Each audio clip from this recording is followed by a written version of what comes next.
Les cérémonies de présentation de vœux au président de la République ont repris ce samedi après 2 jours de pause. En première heure, c'est Laure Olga Ngonjo, secrétaire générale de la présidence de la République, qui a ouvert le bal. Elle a notamment indiqué les efforts de l'administration qu'elle dirige pour accompagner le combat du chef de l'État. L'émergence est un concept que la présidence de la République, quotidiennement, s'attelle à mettre en pratique pour en faire une réalité. Elle commande au personnel de la première administration à se hisser à la hauteur de vos attentes. En effet, vous avez instruit la mise en œuvre d'une charte déontologique. Au sein de notre institution, l'affirmation du sentiment d'appartenance à notre maison se fera mieux en mieux ressentir grâce à l'appropriation par vos collaborateurs de valeurs qui ont pour nom patriotisme, travail, loyauté, dévouement et fidélité. Ali Bongo Ondimba, qui a réinvité les agents de la première institution du pays à plus de rigueur, s'est dit heureux du chemin parcouru par le Gabon. Notre horizon commun, je le rappelle, est l'émergence du Gabon aux abords de l'année 2025. Les politiques menées depuis mon accession à la magistrature suprême commencent à produire leurs effets. Notre pays est politiquement exemplaire. Sur la scène diplomatique, la voix du Gabon que je porte est audible et respectée. L'émergence, a lancé le chef de l'État, est un concept qui fait son chemin et le Gabon en tire déjà profit.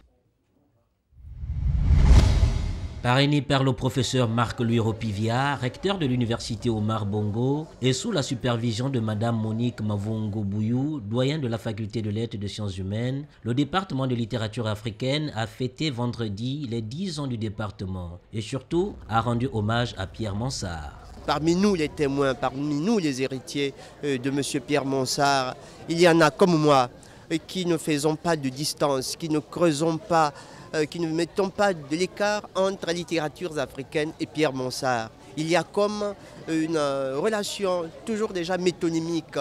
Quand vous parlez de littératures africaines, il y a immédiateté de penser à Pierre Mansart. Les étudiants de ce département inscrits depuis plusieurs années apprécient. Je tiens des bons souvenirs de ce département de littérature africaine, non seulement par son dynamisme, mais également par la qualité des enseignements qui nous sont offerts.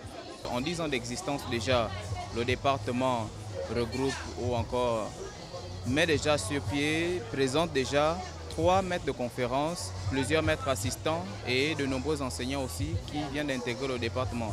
En commémorant conjointement les 10 ans du département de littératures africaines et les 8 années du souvenir de Pierre Mansart, enseignants et étudiants ont témoigné de leur attachement pour les cultures africaines en général et celle du Gabon en particulier.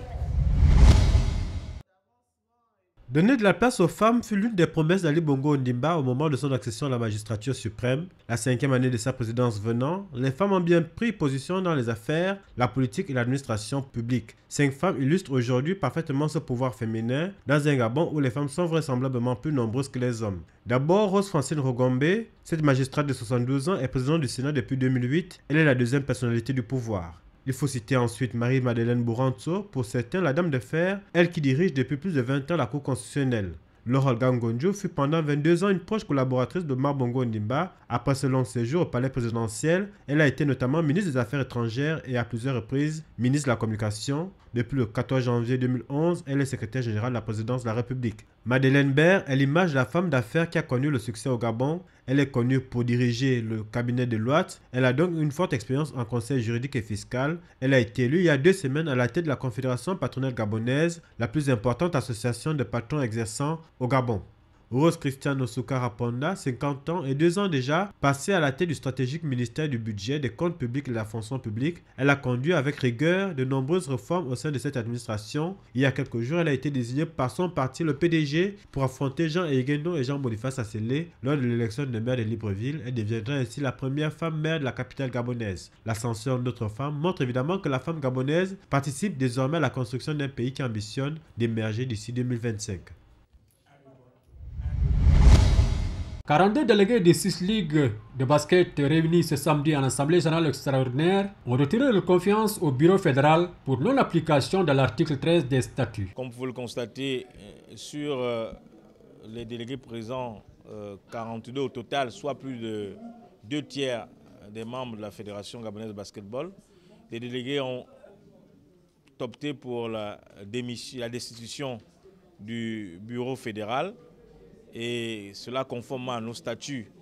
Nous avons donc laissé le soin à l'Assemblée générale de se prononcer sur la conduite à tenir et par rapport à cela, l'Assemblée générale a décidé de la mise en place d'un bureau transitoire. Autre grief soulevé? Il y a d'autres griefs qui ont été portés à l'endroit justement du bureau fédéral, notamment le grief lié au fait que la fédération s'est unilatéralement décidé de modifier le logo de la fédération. C'est, comme vous le savez, est de ressort de l'Assemblée générale et non du bureau fédéral.